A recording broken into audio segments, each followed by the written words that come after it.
એક માણસને પૂછો કે ભાઈ તું શું કામ મહેનત કરે? બોલે કંઈક મજૂરી આવે, થોડા પૈસા આવે તો હું સુખી થાઉં.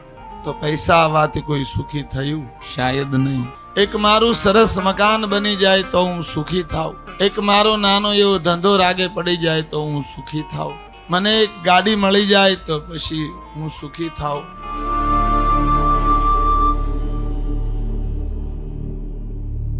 મનુષ્યના જીવનમાં હરેક ચીજ શેના માટે કરવામાં આવે છે?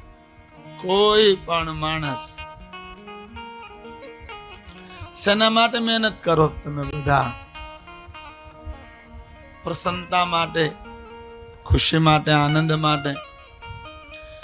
એક ચોર ચોરી કરે છે તો પણ એને કંઈક જોઈએ છે, ખુશી જોઈએ છે, પ્રસન્નતા જોઈએ છે, આનંદ જોઈએ છે. અહીંયા આપણા જીવનમાં એક બહુ મોટી દિશાની ભૂલ થઈ. હરેક વ્યક્તિ કંઈ શોધે છે, હરેક વ્યક્તિ કંઈ ગોતે છે. શું ગોતે છે? આનંદ કહો, ખુશી કહો, સુખ કહો, પ્રસન્નતા કહો. હરેક માણસ કંઈ ને કંઈ ખુશી માટે યાત્રા કરે છે. મનુષ્યના જીવનમાં ખુશી પછીની પણ એક યાત્રા છે. ખુશી નાશવંત છે. હરેક વ્યક્તિને સુખી થવું છે. હરેક વ્યક્તિ સુખ માટે દોડે છે. એક માણસને પૂછો કે ભાઈ તું શું કામ મહેનત કરે છે? બોલે કંઈક મજૂરી આવે, થોડા પૈસા આવે તો હું સુખી થાઉં. તો પૈસા આવવાથી કોઈ સુખી થયું? શાયદ નહીં. એક મારું સરસ મકાન બની જાય તો હું સુખી થાઉં. એક મારો નાનો એવો ધંધો રાગે પડી જાય તો હું સુખી થાઉં. મને એક ગાડી મળી જાય તો પછી હું સુખી થાઉં. પતિ પત્ની વિવાહ થયો, એક બાળક પ્રાપ્ત થાય તો આપણે સુખી થાય. સંતાનો મોટા થઈ જાય, કમાવા મળે તો સુખી થાય. છોકરા મોટા થાય, પુત્ર વધુ આવે, દીકરીનું ઘર બંધાઈ જાય તો પછી સુખ શાંતિ. આ શબ્દને બરાબર ગોળથી સાંભળજો અને વિચારજો.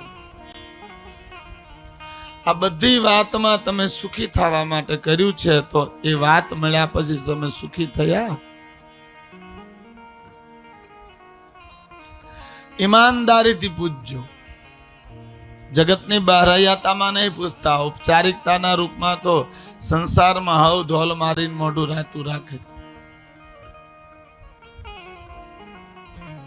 પણ પોતાની જાતને પૂછજો ઈમાનદારીથી કે તમે હાલીને યા તો બસમાં યા તો સાયકલ લઈને ઓફિસે જતા હતા અને પછી ગાડી મળી તમે સુખી થયા? સુખી ન થયા અને પેટ્રોલની લાઈનમાં ઉભું રહેવું પડ્યું.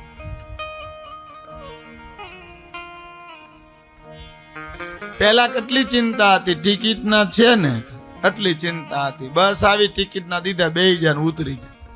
ગાડી લીધા પછી એને ક્યાં હરખી મૂકવી, કોઈ ચોરી ન જાય એનું ધ્યાન રાખવું, એને સાફ કરવી, એમાં પેટ્રોલ પુરાવવું, એનો હપ્તો ભરવો.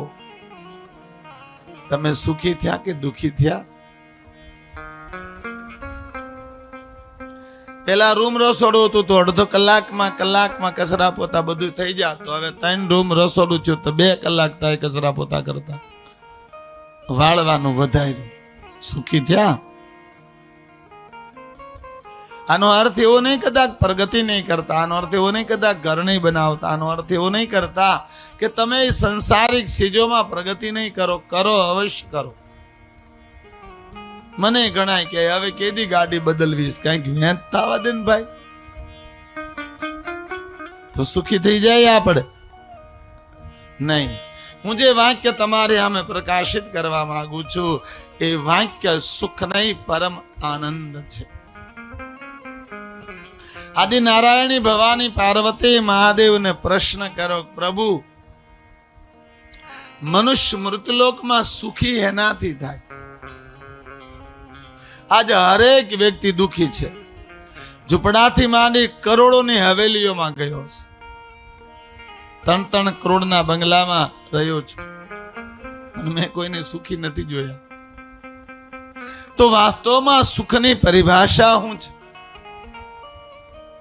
હે પાર્વતી, સુખની પરિભાષા છે જ્યાં છે ત્યાંથી પરમાત્માને હારે જોડાણ, જ્યાં છે ત્યાંથી સંતોષને હારે જોડાણ, જ્યાં છે ત્યાંથી જે પરિસ્થિતિ છે એના સ્વીકારની સાથે જોડાણ.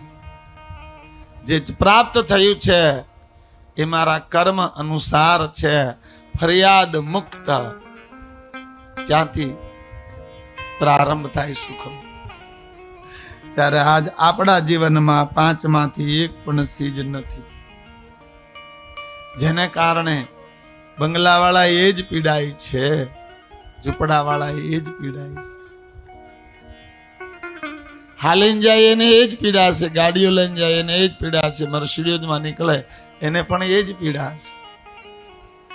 શું કામ કે તમારા ને મારા જીવનમાં જે સુખની પરિભાષા હતી પરમાત્માના શરણની, એ ઊન તમે ભૂલી ગયા.